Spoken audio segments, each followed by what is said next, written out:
ये इश्क नहीं है आसा, इतना भी समझ लीजिए, एक आग का दरिया है और डूब के जाना है।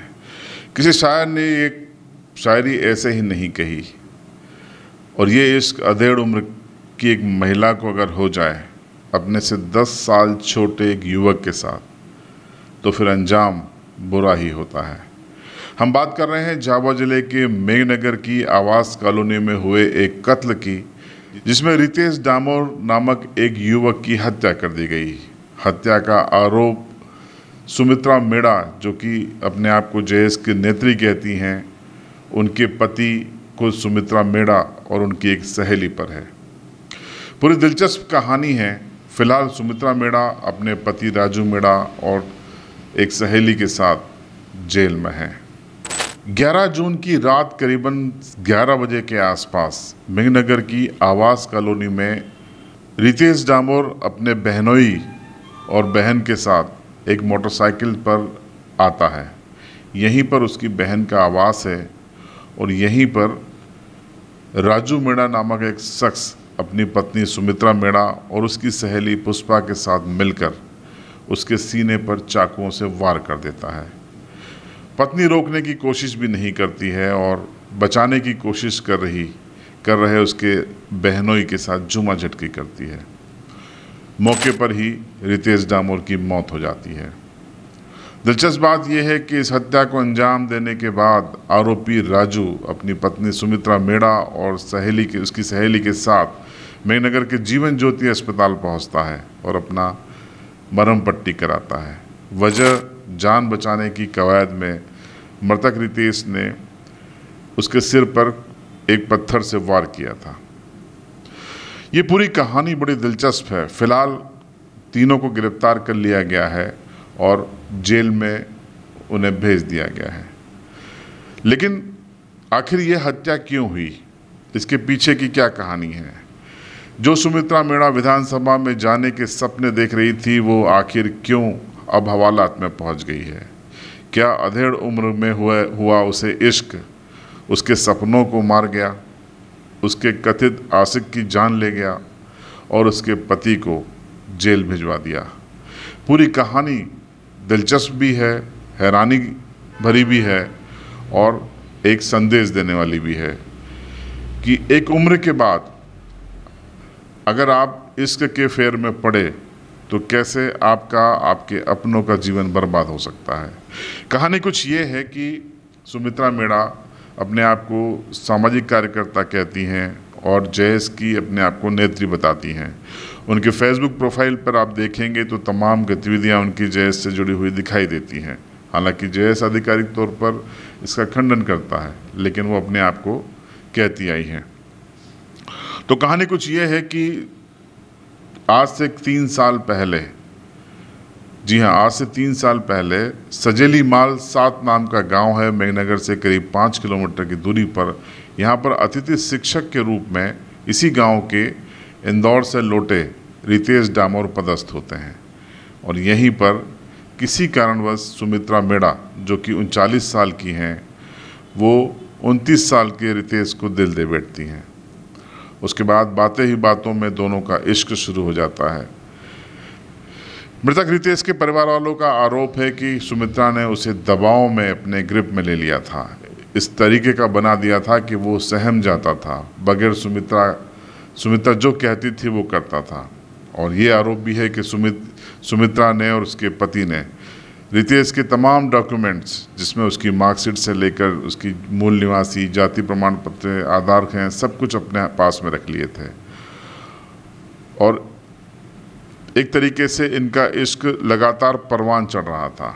हम आपको कुछ तस्वीरें बताते हैं। इन तस्वीरों को देख के आपको हैरानी होगी। ये तस्वीरें उत्तर भारत के पहाड़ी इलाकों की है, जहां पर आप देख रहे हैं कि कैसे रितेश डामोर, सुमित्रा डामोर और उसका पति राजू डामोर एक साथ घूमने गए हुए हैं, मौज मस्ती कर रहे हैं। बर्फीले पहाड़ों की ये तस्वीर बताती है कि रिश्तों में किस तरीके के घालमेल अब हो रहे हैं और जिसका परिणाम भी बुरा निकल रहा है। सबसे दिलचस्प तस्वीर हम आपको बता रहे हैं। आपको हम विधिवत आगे जिम्मेदारों की बाइट भी सुनाएंगे, लेकिन ये देख लीजिए, ये वो डिक्लेरेशन है, ये शपथ पत्र है जो राजू मेड़ा, जो कि हत्या का आरोपी है, और उसकी पत्नी सुमित्रा मेड़ा ने बाकायदा स्टाम्प पर लिख कर दिया था, जिसमें स्वीकार किया था कि सुमित्रा मेड़ा के पति को रितेश डामोर से, उसके रिश्तों से कोई आपत्ति नहीं है, वो उसे अच्छे से रखेगी, साथ में रहेगी, कभी कोई प्रॉपर्टी नहीं मांगेगी, कोई पैसा नहीं मांगेगी, परेशान नहीं करेगी, और अगर रितेश को कुछ होता है तो सारी जिम्मेदारी सुमित्रा मेड़ा की होगी। ये तस्वीर में आप देखिए, खुद शपथ पत्र के जरिए स्टाम्प पर लिखकर सुमित्रा मेड़ा ने दिया था। उसके पति राजू मेड़ा ने सहमति दी थी इस कथित रिश्ते को, जो कि भारतीय समाज में मान्य नहीं है। ये अजीब सा रिश्ता था कि एक पति पत्नी साथ में रहते हैं, जिनके 4 बच्चे हैं। सुमित्रा मेड़ा के 4 बच्चे हैं, सबसे बड़ी बेटी 18 साल की है। उसके बावजूद अपने से 10 साल छोटे रितेश से उसे इश्क हो जाता है, और इश्क इस कदर का कि उससे कुछ समय के बगैर, कुछ समय के लिए भी सुमित्रा अलग नहीं हो सकती। हम आपको एक ऑडियो सुना रहे हैं, ये हमें मृतक रितेश के भाई ने उपलब्ध कराया है। हम इसकी आधिकारिक पुष्टि नहीं करते हैं, लेकिन इस ऑडियो को सुनिए, आप समझ जाएंगे कि सुमित्रा के लिए रितेश की क्या वैल्यू थी। सुनिए। मिनट भी उसके बिना नहीं रहती हूँ मैं, वो बच्ची से जानता है वो इस बात को। नहीं, ये गलत है, ये गलत है मैडम। ये फिर ये क्या है कि आप उस चीज को बढ़ावा दे रहे हो। आप समझो उस चीज को, आप समझो, आप समझने की कोशिश करो। मेरी बात सुनो आप। 5 साल मैंने 5 मिनट भी उसके बिना नहीं निकाला है, तो अब अचानक से वो मेरे को 5 घंटे तक बात नहीं करेगा तो मेरे को कैसा लगेगा? नहीं, ऐसा नहीं है, ये गलत है आपकी, है ना। ये आप उस चीज, मैं वही बोल रहा हूँ आपको, एक ही बात बार बार बोल रहा हूँ, गलती को सुधारो, ठीक है। गलती कैसे सुधरेगी? नहीं, ये गलत है ना, ये गलत है, ये नहीं हो सकता तो नहीं हो सकता। आपकी फैमिली है, आपके बीवी बच्चे हैं, बड़े बड़े बच्चे हैं, आप सोचो तो सही। तो अब रिलेशन में जाने के पहले आपको 10 बार सोचना चाहिए था मैडम। मेरी बात सुनो, आप उस सिचुएशन को हैंडल करने के, मतलब उस चीज को रोकने के लिए मैं ब्रेक लगा दूं ऐसा? हाँ, क्यों नहीं कर सकते? आप गलती सुधार सकते हो, ब्रेक लगाओ अपनी लाइफ पे। आप भी खुश रहो, इसको भी खुश रहो, रहने दो। मैं रितेश के बिना खुश नहीं रह सकती, ये तो 101%। नहीं, ये गलत, ये तो नहीं हो सकता है। मुझे राजू नहीं दिखता है, मेरे को सिर्फ रितेश। नहीं, ये नहीं हो सकता, आप भूल जाओ रितेश को। मैं रितेश को नहीं भूल सकती। नहीं, रितेश को तो भूलना ही पड़ेगा आपको। ये तो हो ही नहीं सकता, ये तो हो ही नहीं सकता। रितेश से आपका कोई अटैचमेंट नहीं रहेगा, ये मैं बोलता हूँ। नहीं, मेरी बात सुनो, आपके बोलने से नहीं होता है भैया। मैं रितेश को साथ में बिठाऊंगा ना, मैं रितेश को साथ में बिठाऊंगा, रितेश बोलेगा। रितेश को मेरे आमना सामना करवा दो, रितेश मेरे मुंह पे बोल देगा, बात खत्म करूंगी मैं। ठीक है, मैं कराऊंगा। तो आपने सुना और समझ लिया होगा कि रितेश के लिए किस तरीके से सुमित्रा पागल थी। ऑडियो से आपको साफ दिखाई दे रहा है, लिखकर स्टाम्प पे दिया गया, इससे साफ दिखाई दे रहा है। अब इस पूरे मामले में जब पुलिस ने तीनों को गिरफ्तार कर लिया, तो एसपी झाबुआ का ये बयान आपको ज़रूर सुनना चाहिए। मेघनगर थाना क्षेत्र अंतर्गत ये मामला है, जिसमें 11 तारीख की रात्रि में एक घटना हुई है, और उसमें जो मृतक है उनका नाम है रितेश डामोर, और जो आरोपी हैं उनके नाम है राजू मेड़ा, सुमित्रा मेड़ा और पुष्पा गणावा।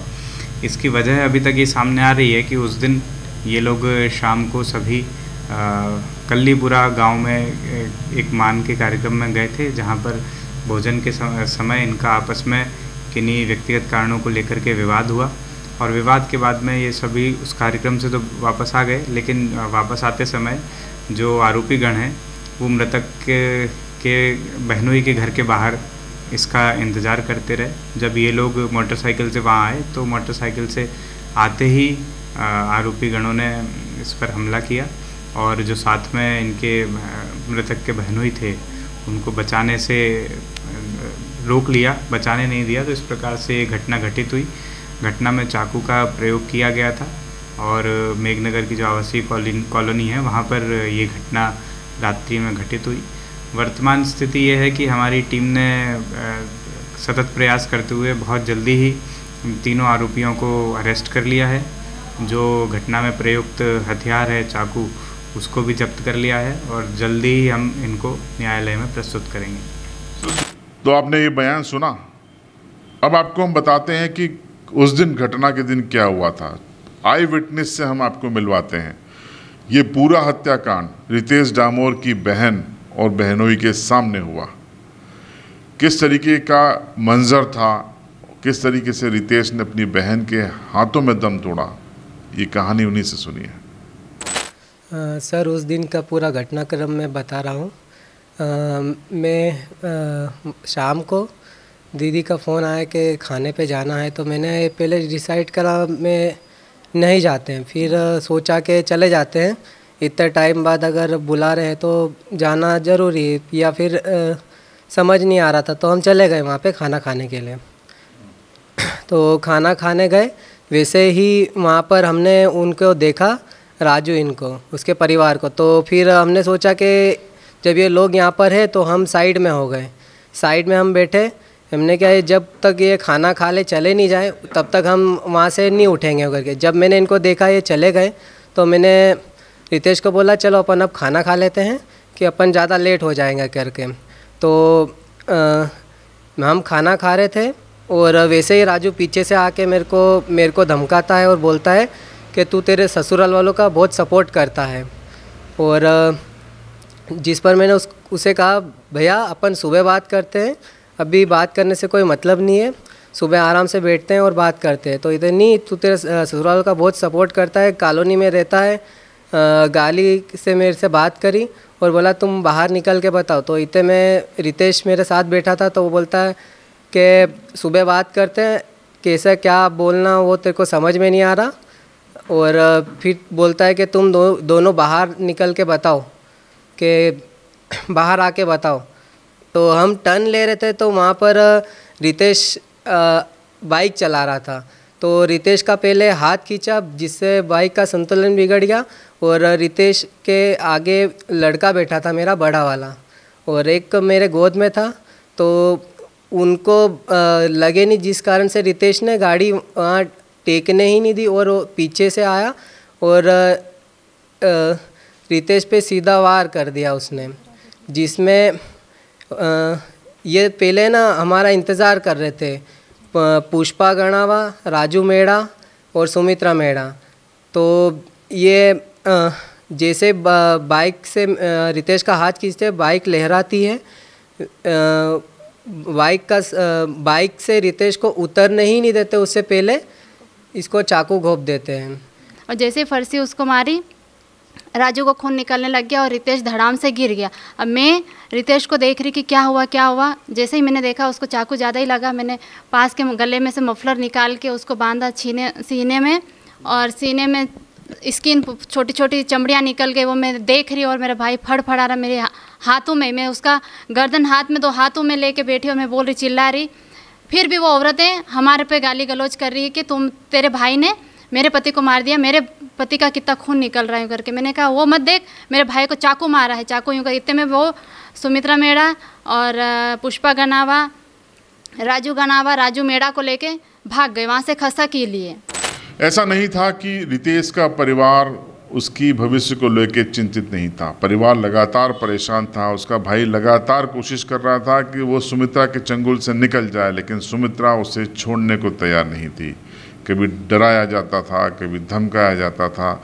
एक बार ये दावा भी है रितेश डामोर के भाई का कि 80,000 रुपये देकर पिंड छुड़ाने की कोशिश भी हुई थी, लेकिन कुछ दिनों के बाद सुमित्रा फिर से शुरू हो गई।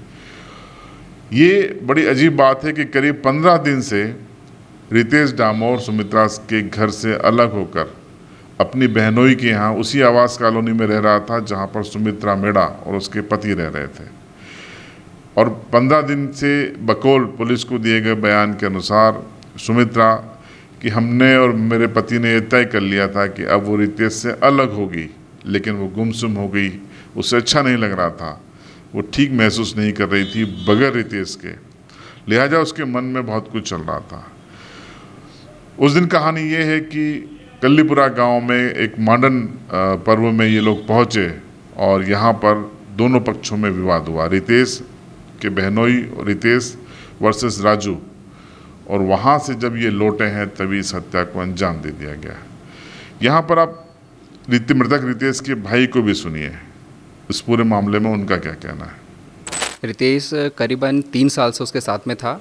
जब रितेश 2019 में हमारे पास में आया इंदौर से, तो आने के बाद में अतिथि में पढ़ाई कर रहा था। जब पढ़ाने के बाद में ये सुमित्रा मेड़ा किसी एनजीओ चलाती थी स्कूल का, तो एनजीओ के माध्यम से स्कूल में जाकर ये बच्चों की स्टडी करते थे। तो उसी माध्यम से रितेश इसके द्वारा मिला, और मिलने के बाद में ये धीरे धीरे सर मैडम करके घर पे भी आने लगी। हमको कभी इस चीज़ का एहसास नहीं हुआ कि एक स्कूल में टीचर आते हैं कि किसी काम को लेके, उस तरह से मिली थी। और आने के बाद में फिर जैसे उसका आना जाना हमेशा के लिए बढ़ता ही रहा, और 3 साल तक उसके साथ में जब भी उसका चुनाव आया, चुनाव में कोई भी काम आता था तो रितेश को साथ में लेके चलती थी। और साथ में अकेले नहीं जाते थे ये लोग, साथ में उसका पति भी जाता था, उसकी सुमित्रा भी जाती थी, और उसके कार्यकर्ता भी जाते थे। सभी चीज़ में रितेश इनके साथ में ही रहता था। ये कभी अकेले नहीं गए, रितेश को कभी सुमित्रा और रितेश कभी किसी जगह अकेले नहीं गए थे। रितेश ब्लैकमेलिंग का शिकार हो रहा था।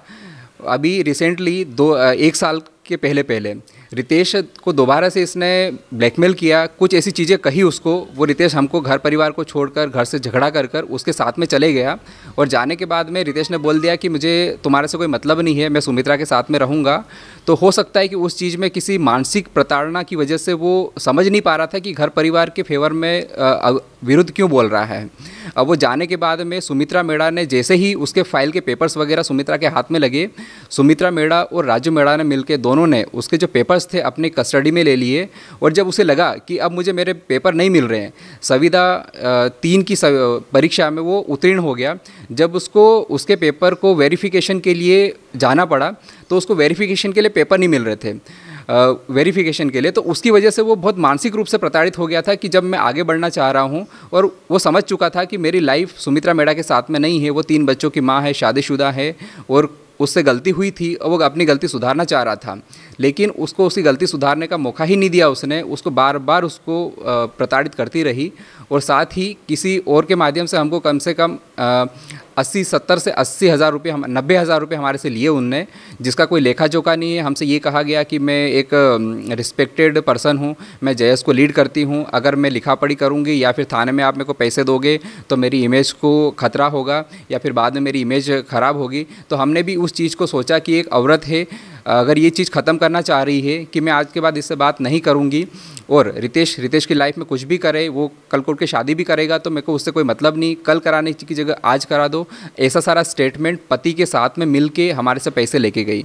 स्टाम्प में उसने ये लिख के दिया है, सुमित्रा मेड़ा, पति राजू मेड़ा ने ये लिख के दिया है कि मेरा रितेश के साथ में प्रेम संबंध है, मैं रितेश के साथ में 2 या 3 साल से रह रही हूँ। कल को उठ के मेरे परिवार वालों को पता है कि मैं रितेश के साथ में रह रही हूँ, और मेरे परिवार वालों को और मेरे पति राजू को इस चीज़ का कोई भी एतराज़ नहीं है कि मैं रितेश के साथ में रह रही हूँ। और कल को उठ के कुछ भी होता है, रितेश के साथ कोई घटना होती है, अनहोनी होती है, तो उसकी जवाबदारी मेरी और मेरे परिवार वालों की रहेगी, और साथ में मेरे पति की भी रहेगी।